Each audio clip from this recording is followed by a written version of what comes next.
possible for us to end corruption. It is possible for corruption to be reduced to the minimal level. That was what some people believe. But a former presidential candidate of Labour Party, His Excellency Mr. Peter Obi, once said that. And I talk about general corruption. Let nobody tell you can't stop corruption. If you're not stealing yourself, your wife and children are not stealing, those around you are not stealing, you reduce it by 70%. Because as governor, you will approve what they will steal.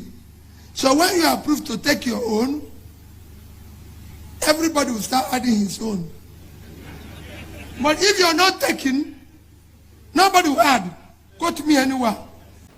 Haven't heard that from him. It is obvious that the reason why we keep having all the issues in Nigeria probably is because maybe the president is doing some shady deals and the family, like what we had recently within the week of a Tunde that emerged, the nephew to the president, former president Muhammadu Buhari, who instructed the central bank governor to redesign the Naira notes. Amefele is the one suffering all this. The president, former president, is chilling somewhere. Tunde is somewhere else. We saw that over 80 million Naira was made away by the Accountant General. You remember? Maybe he never settled properly. That was while he was arrested. You remember, sometime this year. So a lot happened.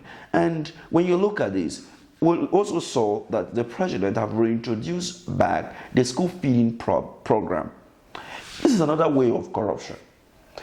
And if you look at it carefully, does this school feeding program actually help in attracting students, children to school? Does it?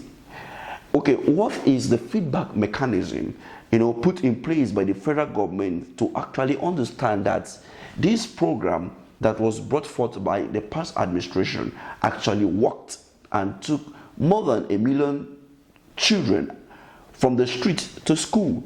Because we learned that Nigeria is the highest, most children out of school within the last 10 years.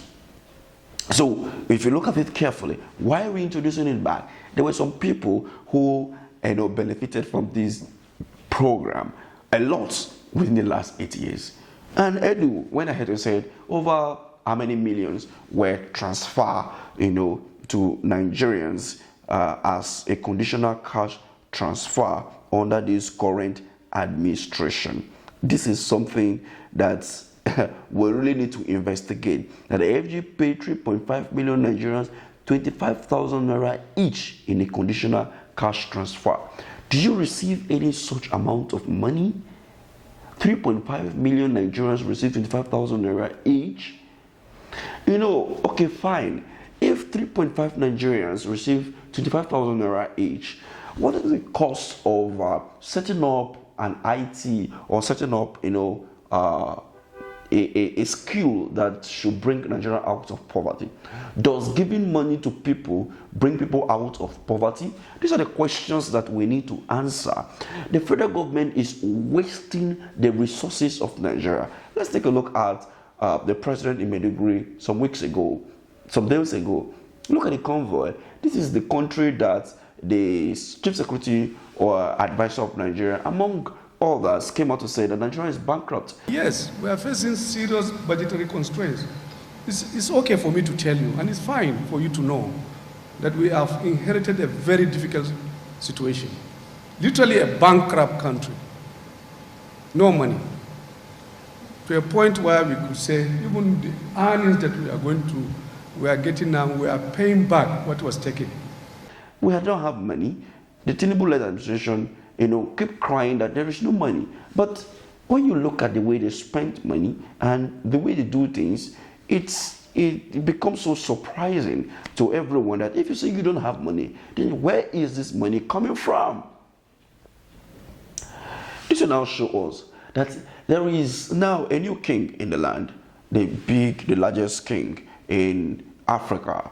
Probably Tinubu has reintroduced monarchical system, to Nigeria. So now we'll be practicing a monarchical presidential system of government.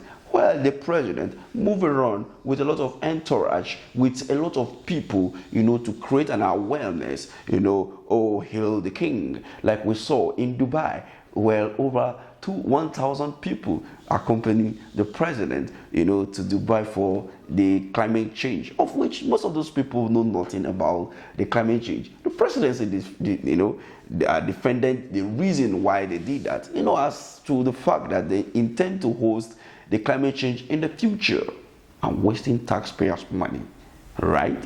So now, when you look at the corruption, just like the former presidential candidate of the Labour Party, Peter Obi, said that corruption can be reduced by 70% or it can be stopped, because if the head is not rotten, the body will be fine. And that is what we can see. You cannot spend so much money, you say it's transparent. Okay, for example, you give 1 million people 5,000 naira each. That is how many millions? Can that 5,000 naira take care of them for the next 12 months? No, it can't even take care of them for 1 week. You see, so why not introduce a policy or inject that resources into a sector or a skill that will bring those people out of poverty? But because the federal government and politicians, the elites in Africa, Nigeria as a whole, only derive joy in seeing the people suffering in order for them, to maximize the wealth that themselves, that is, immense in Nigeria and in Africa as a whole. So if you look at it carefully, they don't really care about the development of the state. They only care about the development of their pockets. Anyway, will it be possible for His Excellency Mr. Peter Obi or any other person in Nigeria to ever emerge as a president of this Nigeria, to liberate Nigeria from these shackles of politicians who have reduced Nigeria, into nothing but a poverty-stinking generation or nation with a lot of assets, with a lot of resources that would have made Nigeria the most powerful and the richest country in the world, with a lot of minimal deposits that can be harnessed within the twinkle of an eye. But then, what do we know? When you talk, they come for you.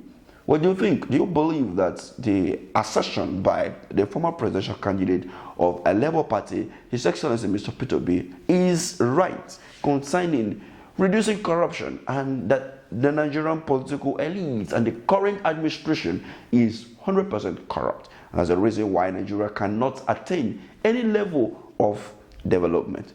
What do you think? Let's talk about this at the comment section, but let's try to be civil, because politicians don't really care about us. Thank you for watching.